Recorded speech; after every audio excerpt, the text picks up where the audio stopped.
I've asked. Thank you very much. Appreciate your help. Appreciate your assistance. Hey, we're live. Hey, we're live. Okay, so someone might be here. I don't know.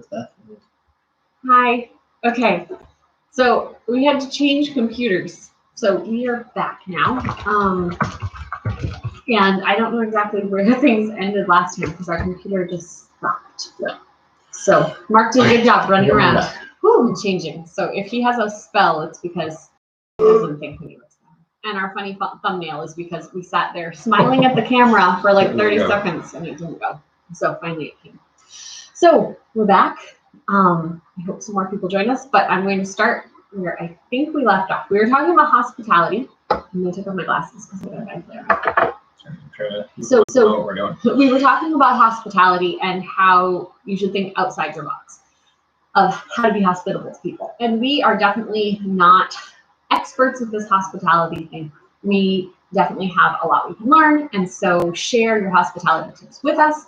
But I hope to be encouraging you when we do our videos, and I'm doing cooking suggestions, things like that, to think about how to use your house and the things that God has given you, the food God's given you, maybe the resources you have. Maybe it's something odd. I have a friend who just online was asking if anyone had any baby girl clothes because two little clothes.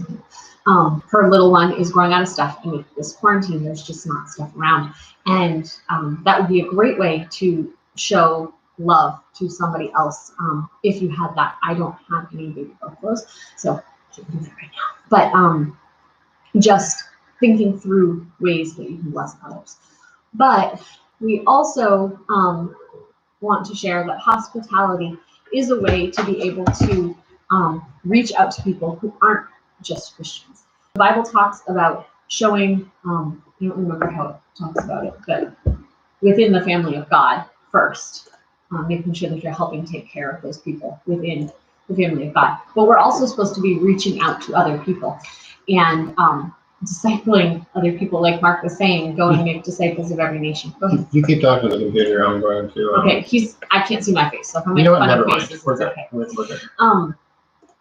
But hi. I think I'm here. Okay, so reaching out to other people, and we use our house and our hospitality to be able to do that. So sometimes it's to bring people in just to start friendships and to explain why we do what we do. But explain it in a way of we have commonalities of some sort, and then when they ask us, why do you homeschool or why do you do this, we're able to share because of God and his grace and the precious gift of salvation that we have. There are other times that we use our house to bring people in specifically to study the Bible. And sometimes that's Christians, and this might be a little controversial, but sometimes that's to bring in people who are involved in false religions so that we can share with them what the Bible actually says.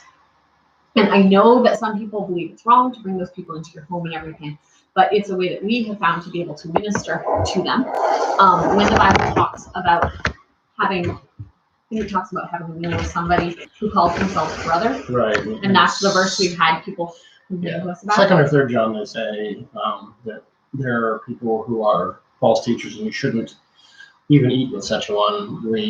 We understand that we're not going to sit and listen to false teachers and have them in our home teaching us false things. But I want to ask the question: if you know someone is in a false religion, if you know they're in a cult, if you know they're believing the wrong thing, how would you reach them? We go out on the streets and we talk to people and we go to other places, but true discipleship, if you really love someone, you're going to spend time with them. You're going to have them in your home and share a meal with them. They're not coming here to teach us. They're coming here to talk to us, and we're here to share the scriptures with them. That is somewhat controversial among some folks, but if we're going to make disciples of all nations, the least we could do is invite them to our home. We also let them know that we don't. Look up there. Okay. Hey, look at that fingerprint. Scan that. We also try to let them know that we don't think of them as brother. These couple people that I'm specifically thinking about, and I don't want to say too much because we're trying to be gracious to them and make sure that we can continue this work with them. Yeah. So they know that we don't agree. They know that we believe that they are teaching a false God and a false Trinity and all of those things. Right. So it's not that we're bringing them in and saying, hey, brother, I'm glad you're here to worship God with us because we worship the same God. We tell them very upfront. We're very bold about it, that you are not worshiping the true God and you're not worshiping him in the way that he wants to be worshipped. So I think that's a distinction too, is we're not bringing them in and calling them brother. Right. They know that they're different. Yep. But bringing people in, go ahead. So you're saying you can love somebody even though you disagree with them? Yes. That's not popular in our culture. Our culture has forgotten that. We have forgotten as a society generally that it's okay to disagree with someone and you still love them, you still care about them, you still want the best for them, and ultimately you want them to come to a knowledge of the truth. And even as we study with different people and are teaching them things, that sometimes they ask a question and it makes us go back not to what we think, but what does the Bible say about that? And do we believe what the Bible really teaches? And do we go back to the scriptures, as Paul said was such a noble thing amongst the people in the church of Berea? They went back to the scriptures to see even if what Paul said was true. He was saying that's a good thing. Check me by the word of God, and I hope that that's what we're doing. Is we go hopefully honestly to the scriptures to see what they say, and we change our lives based on what God says in His Word. And that's what we should all be doing. Yeah. You don't have to be scared of people's hard questions either. There are many times that people ask, some of these people will come in the house, whether it's other Christians from other churches, people that are in other religions, or even totally non-religious people. They ask good questions, and that's good. We should know our Bibles well enough to answer those questions, and when we don't, it's an opportunity to learn. Mm-hmm. So we have lots and lots left to learn. Mm-hmm. At least I know I do.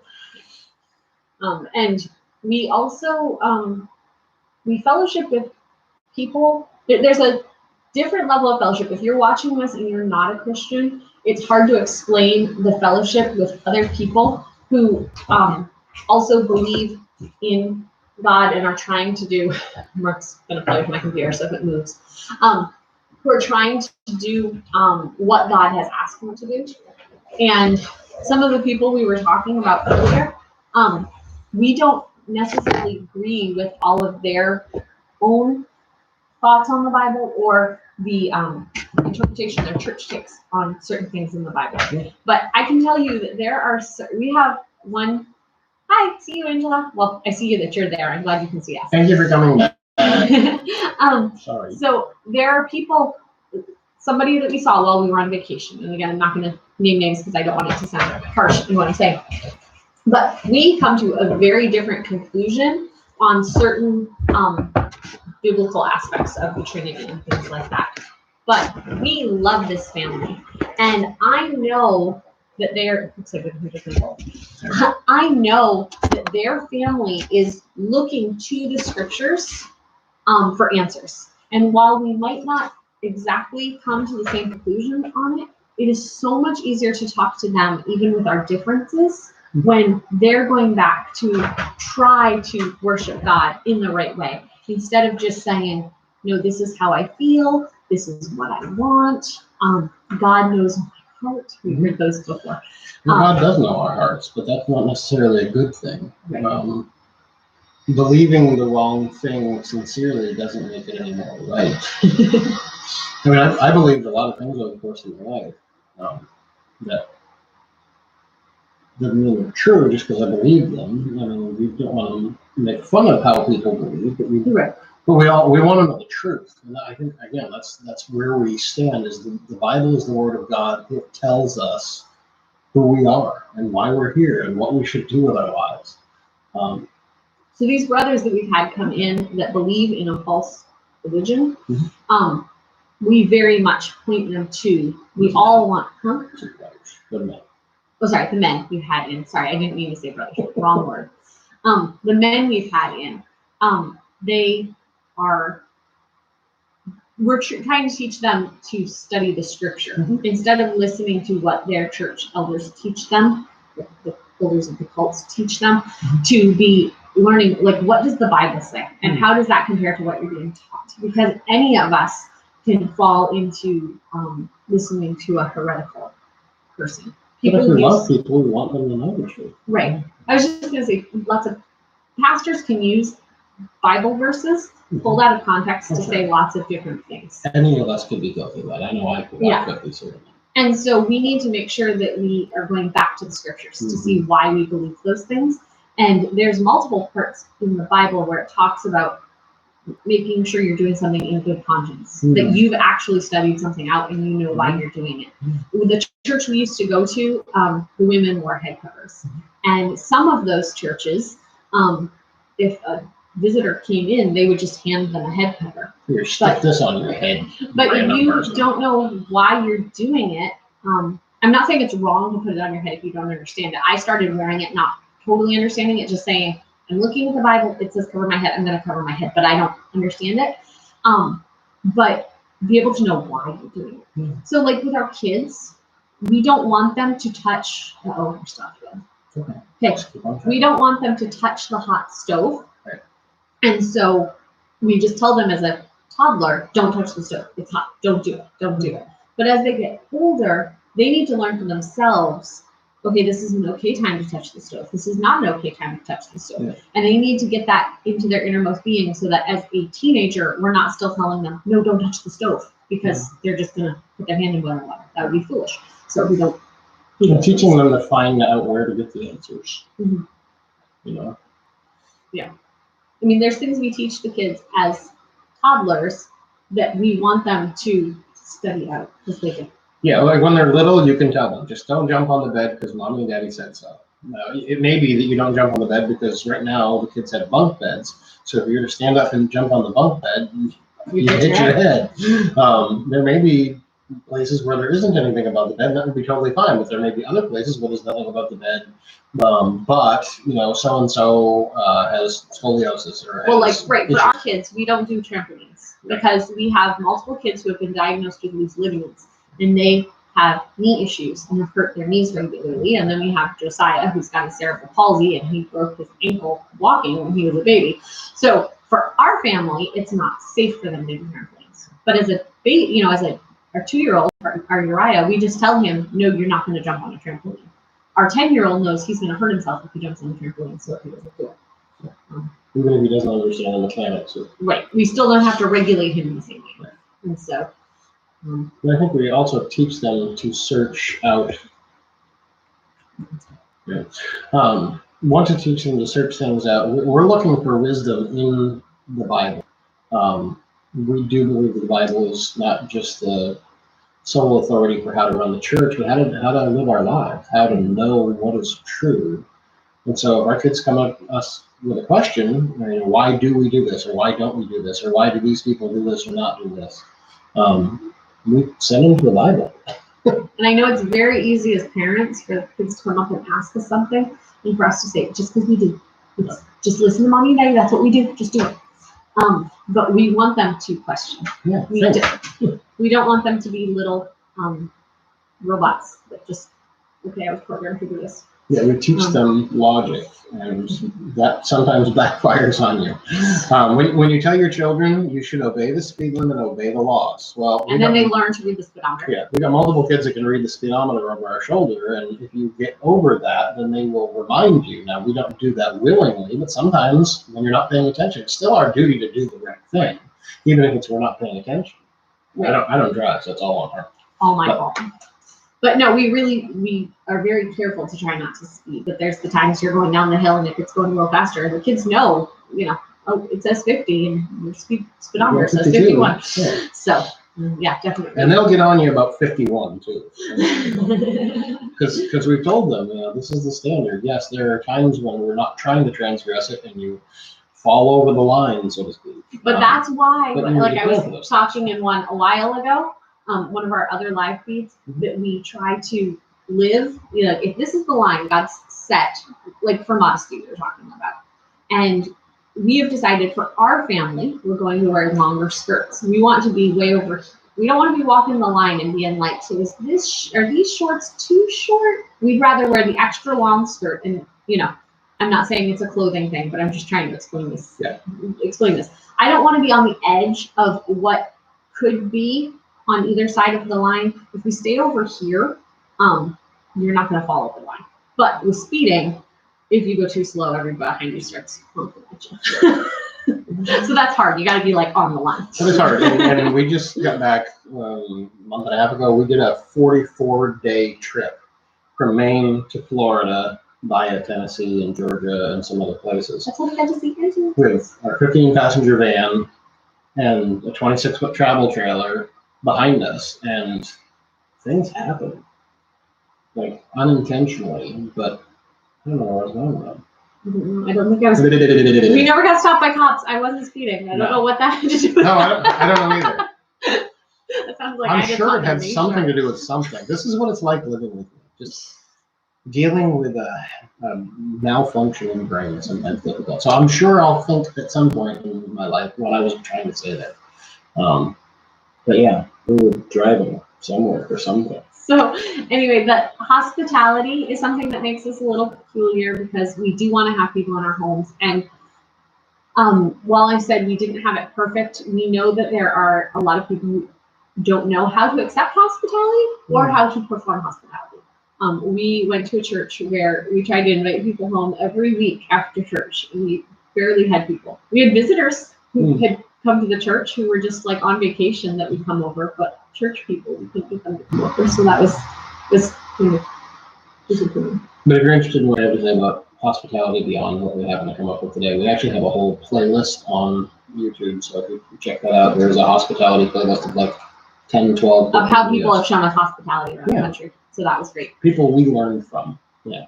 And then the other thing that makes us peculiar is the discipleship within our home. That bringing people in to try to disciple them. And some of those are believers who are looking for more discipleship, you know, maybe a young mom who wants some encouragement, that type of thing. Hopefully the things that I'm sharing on the channel, but also, you know, maybe couples and things like that, but also non-believers or people who do think they believe in God, but it's a false God. So all of those aspects. Because we genuinely love people, and we like reaching people. We like talking to people and meeting people, and people that are in lots of different backgrounds. Once this quarantine's over, we want to have people over, but so we're not getting into the holy kiss or washing feet or anything like that today, right? That was nice. So then the last thing we're going to talk about today that makes us a little peculiar is me being at home. So we got married back when I graduated high school. I did 1 year of college and then we got married. And I immediately found out I was pregnant. Yeah. I had decided that I wasn't going to go back to college that fall. And I found out the day classes started. So I was pregnant. And so that was very exciting. And we also, Mark had a son from a previous marriage who came into the marriage, came 2 days before the wedding. Package deal. Suddenly, I was going to be a full-time mom. I thought it was going to be like an every other weekend thing, and it was a real blessing. Like God blessed us through all of that. But I was going to stay home when we first got married, and then Mark started having these things. We started having them right before we started dating, so they now think it's dystonia. But we're still waiting. It took 20 years to figure that out. We're still waiting on testing because of this whole COVID thing. Some of the tests are going to be a little bit.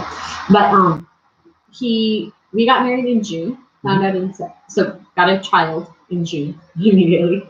Found out in September. You got a child. Right, but he was going to be full time, full time child in the house. Yep. In June. School schedules. Yeah. Feeding. Found out in September I was pregnant, and in December Mark was told that he could no longer work or drive because of these issues, which at the time they thought were seizures. And so I went back to work for a few months. I ended up on bed rest. So yeah, Angela, we were at your house when I started having labor. So anyway, it wasn't your fault. I'm just saying we were at your house. And so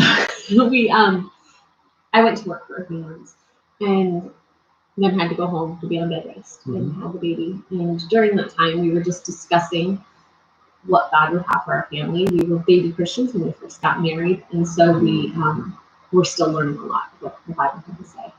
And it talks about a woman being a keeper at home. And so we were trying to figure out for us, what does that mean? Because Mark at this time wasn't working, but I couldn't work because I had just had a baby. And so we did a little bit of daycare in the house where I took care of some kids. But we just really decided that God was showing us that my job is to be at home, to not that I couldn't leave the house, but that I was the one who was to be responsible Stay home. for Don't the move. home things. That's what we're doing now, though. Dude, stay home. All of you, stay home. Don't ever leave your house ever. So for right now, Mark is home. He's been home for the past 2.5 years because of his dystonia, and we're hoping that at some point he'll get well enough, whether it be through therapy or drugs or whatever it is. Preferably medication, drugs. But that again is in the process. We have to figure out what he can do. But we have seen that I am the one to be home and be the keeper of the home. So even though Mark's home right now, I still do most of the duties. Don't worry, I'm not doing anything. I'm not saying you're not doing anything. I help out, but she manages all the schoolwork and all the chores that need to be done and all the doctor's appointments and the therapy appointments, because Josiah has occupational and physical therapy, and Sam is going to have PT because of his knee problem, and Naomi just got done with PT a few months ago because of her knee problems. So there's a lot of things to coordinate, and meeting people, and nowadays, in the current situation, add in that we can't have friends over and we can't go doing most of the stuff that we're used to doing. And you can't find eggs in the store. And eggs in the store. And just throw all that in together, and all of this is twisting around in her head, and she's somehow able to keep track of it all. And then be my memory for me because I forget. Because Mark falls right out of his head. It does. We keep saying we should do a video about what is wrong with me and how to deal with me, but it would take forever to explain. I thought I had something on my face, but something on the screen, so I thought. Suffice it to say, Sarah is absolutely needed to be at home. I can't imagine our home running without you being here full time. So I know I've had some people say that they see that life, is easy for us because I have my husband home all the time. But that isn't really the case. Not that Mark doesn't help out. When he can, he washes dishes and those types of things. But when he was working, he would come home and help with things around the house. Like I still did the managing of the house, but he would come home and occasionally wash the dishes or get the laundry caught up or whatever it was that may have been a challenge if we had a sick kid or something. But it's not. Mark hasn't taken over the home responsibilities since he's. I would say I'm about 50-50. 50% of the time, I can be helpful. I changed the diaper earlier because I'm feeling well right now. It's early in the day. As the day progresses, I get a lot worse. In the evening, I generally can't wash dishes. I can't help with anything, and I may even need to be helped walking. There was a couple of times that I've needed to be fed where I can't eat, or I just can't eat, or all the kids need to be quiet because my head is exploding, and it would literally take almost nothing to cause me to have a pretty severe dystonic spell. If you've never seen a storm, the videos will show it pretty quick. So it's not like I'm home and I'm able to do a 40-hour work week that most people would do, but do it at home. A lot of times people are helping me or keeping an eye on me. I don't watch the kids by myself. I can't drive. Yeah, he can feel them coming on, but not always enough. Like, he can feel them coming on and will let us know, like, no, I shouldn't take the baby now and stuff, but not enough that, he could drive or maintain a job. It's just not, it's not wise, certainly, to drive because you can't always just pull over. If you get 30 seconds in, you can do that. If you see a worm in the winter, that's my sister-in-law. So my brother also has dystonia. And he's been diagnosed for multiple years now, but Mark just got his diagnosis a couple weeks ago. So my brother's still able to drive and still able to work, but he has limitations on how he can interact with people and in situations like that. And she was sharing that he's worse when he's tired in the evening. Yeah, if I'm tired or stressed or have to go to the bathroom, and whatever it is, it doesn't take much to set me off. So, in fact, doing this video is okay because I can see myself and talk to myself, but if there are people talking back and interacting or multiple voices, I'd probably be laying on the floor. One way to help explain it, it's not the same thing, but I know at least one of our viewers knows somebody with autism, and it's very much the things that can be a sensory overload that most people don't see as a sensory overload are sensory overload for Mark, like an autistic person or something. Just clothing not feeling right can be a problem that sets off the whole day. So all of that to say, Superwoman. I'm at home. Wonder Woman, whatever you call it. I'm at home, and it's not because he's home, it doesn't mean that I'm not a stay-at-home mom doing all the things of a stay-at-home mom, because he's here, but not always here. He can't help a lot of the time in the things that we need. And homeschooling a pile of kids is definitely an awful lot of work. It's not that it's like, to us it's not burdensome, we love it, but there's work to be done. There are lessons to teach and curriculum to check over and answers to check and just guidance. And we have 2 teenage girls in the house, and I don't know if you knew this, but it actually requires an awful lot of sitting down and listening. Mental power. And talking. And usually at 9 o'clock at night. And sometimes tears are involved. From us. And sometimes they cry. So yeah, that's kind of how it is. But so yeah, we have a lot of challenges, but God has been very faithful to give us the strength to endure every challenge that comes along the way. And there's never been anything come into our lives that God hasn't supplied the need. And a lot of times it's not a week earlier, like, hey, your car's going to break down, so I'm just going to throw some extra cash in your bank account. And then when the car breaks down, you'll be good. It'll be like, all right, the car broke down. We need something. We need to pray about this and see, well, how are we going to deal with this? And God will supply in some, usually right after, or slightly before. But He's always taking care of our needs. We don't always have what we want. But the fact that I just was able to go get the second computer in our house so that we can live stream us sitting around talking over the internet, we have abundantly more. So just if anyone has any questions, I've had people ask us about or make comments about how it's easier in the family because we have older girls. And I agree that it is easier in certain ways because we have older girls, because they can, like right now, they're holding the baby. Virginia can drive. Virginia can drive, so they can go get something that I need. Like they went to the Lowe's, the construction place today to get some things. We took the garbage to the transfer station. So there definitely are benefits to having older children, but it doesn't mean that life is easy, because I also know that it is hard when you have a lot of little ones. Like when you're nursing the baby and the 2-year-old is potty training and poops his pants. I get that too. And while it would be hard to have a whole bunch of them at that early stage, it is also hard when you're trying to teach algebra while you're nursing the baby, while the 2-year-old poops his pants. So just putting that out there. Yeah. That don't look at the end results of the work that I've done, like with Virginia for almost 17 years now. She's about to turn 17. She at one point was the one in diapers, and there was a lot of training and correction stuff.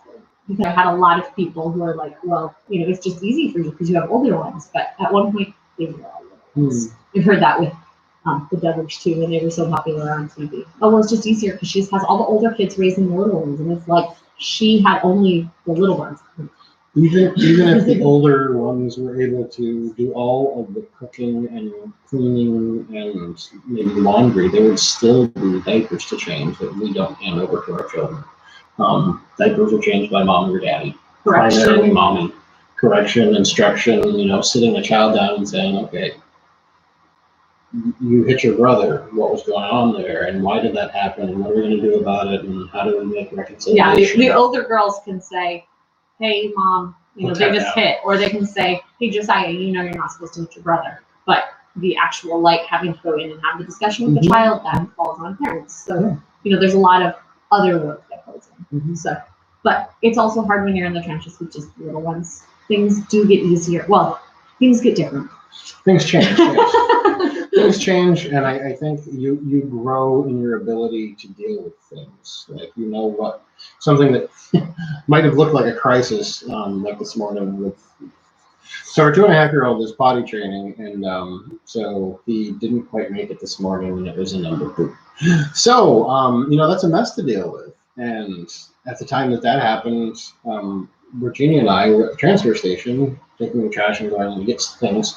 It's like, oh well, how do I handle this? There's so much going on.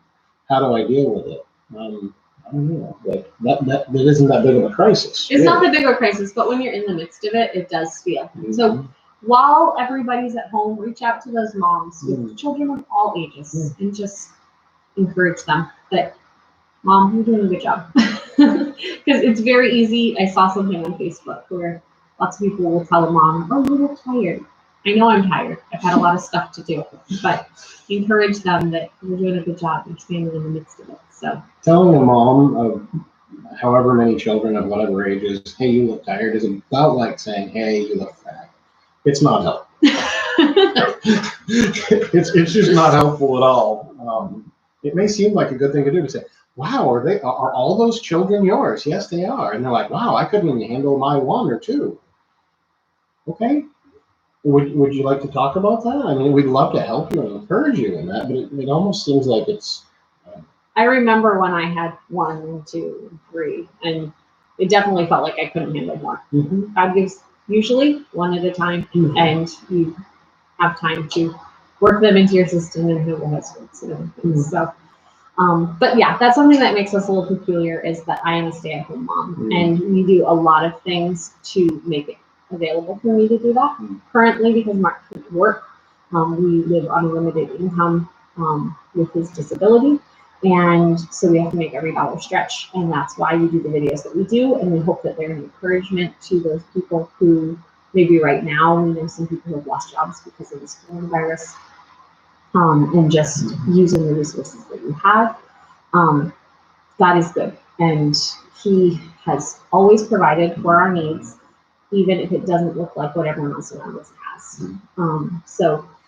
But that's something that people have asked us a lot too, like, could you help us? And maybe we'll do another video specifically targeting this idea of living on a fixed income or lower income. I would say that though our entire 18 years of marriage, I don't think we've ever had a year that we made more than $27,000. 27,000 is the largest annual amount we've ever had. So it can be done. This isn't about we don't have much money. We've got everything we need. God supplies. And we've had times where we've had government assistance, and we've had times where we have not. So those government programs are there for a reason, and if you need to take them, there's no guilt in taking the things you need to be able to provide for your family. But there are ways to reduce the amount you use so that you can leave those government programs to the people that need them. But there were times during our marriage that they were needed. We had one time where when Mark first was unemployed and I didn't have a job yet, where we were getting $550 a month and our rent was $500 a month. And it didn't make sense on paper how God supplied it, but we were able to get that government assistance. We really don't know whether somebody was going to the electric company paying our light bill for us and not telling us, because it wasn't on the statement either. Like, God is miraculously providing for us in so many ways. But some things we do is, well, we keep the heat lower in the winter. I mean, it's tolerable, it's fine, everybody's comfortable, but we don't keep it 75 degrees in the house. We're not wearing t-shirts in the winter. Yeah, we wear long sleeve shirts, sweaters in the house, and slippers and things like that. But also, our food budget has gone up some over the years. Right now, it stands at $500 a month. We're able to, you guys have probably seen our grocery hauls and some of our cooking videos to see what we eat. We're given food sometimes. That's been quite a while since that happened, but sometimes food just miraculously shows up. Like one dog, twice. And the deer in our freezer. We're still eating the deer meat. Yeah, our family from church. The husband wanted to go out hunting, and he got a deer and brought it home. He was took it to the butcher and they were gonna put it in the freezer, and his wife said, like the freezer's full. And he said, well, I got another deer tag. Well, what am I gonna do? I want to go hunt for another deer. And so it worked out that they ended up saying, could you take this deer? We paid the processing fee on it, but they gave us a deer that we would shot. We didn't have to work for that. That was just something that God provided in a really cool way, and it's wonderful food. And it's a neat story to share with others about how God provides, and in this case, through his people. A brother and sister at our church said, well, Mark's out of work, and the Copperthwaites have limited things available to them, so I want to bless them in that way. Maybe we can help them in some other way.